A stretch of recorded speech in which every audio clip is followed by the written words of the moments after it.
When we look at the life of Paul and see him ending his days in a place like this, awaiting death, it's quite easy for comfortable Western Christians today to imagine, well, that's then. Paul was always getting into trouble. He was a cantankerous individual. He probably provoked half of it.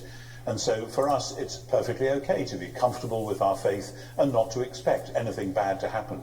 And when we look around the world and we hear stories of Christians in other parts of the world being persecuted, being killed for their faith, losing their jobs, their homes, being separated from their families, it's easy for comfortable Westerners again to think, well, that's just a glitch which is happening over there. But when we read the New Testament, it's clear that Paul himself knew that this wasn't just specific to him. He says to the Thessalonians, I told you when I was with you that we're going to get trouble, we're going to get persecution, and so now that it's happening to you as well as to me, I want you to hang in there and realize that this is the norm rather than the exception. Because from Paul's point of view, the church is always called to live counterculturally, and that challenge will present itself differently in every generation.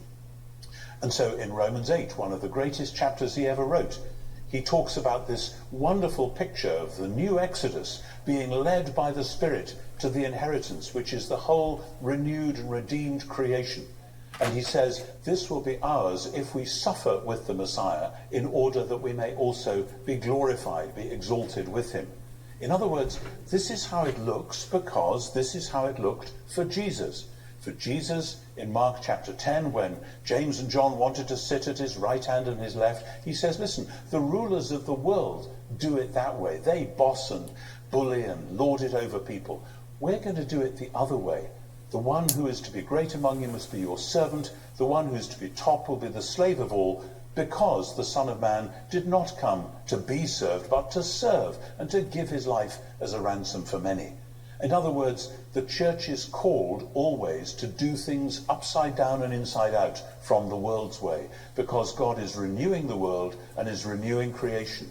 And those who are carrying the message, and we see this in books like 1 Peter, we see it in books like the Revelation of John, those who are called to carry this message are celebrating the new day, are celebrating the presence of the risen Jesus, but at the same time find themselves at the sharp edge, often the very painful, cutting edge of where the gospel challenges the world with a different way of going about everything. So the church in every generation has to learn to stand in fellowship with and in prayer for our brothers and sisters around the world who are suffering exactly what Paul said, exactly what Peter said, exactly what Jesus said would actually happen. And those of us who may not be suffering that at the moment have to be in solidarity with them, remembering them, sharing in the gospel with them, sharing in the resources as best we can. And Paul speaks about that too. He talks about the koinonia, the fellowship of his sufferings. And he says, that's what I'm going through, and I want to know the Messiah and that fellowship, so that then at last I may attain the resurrection of the dead.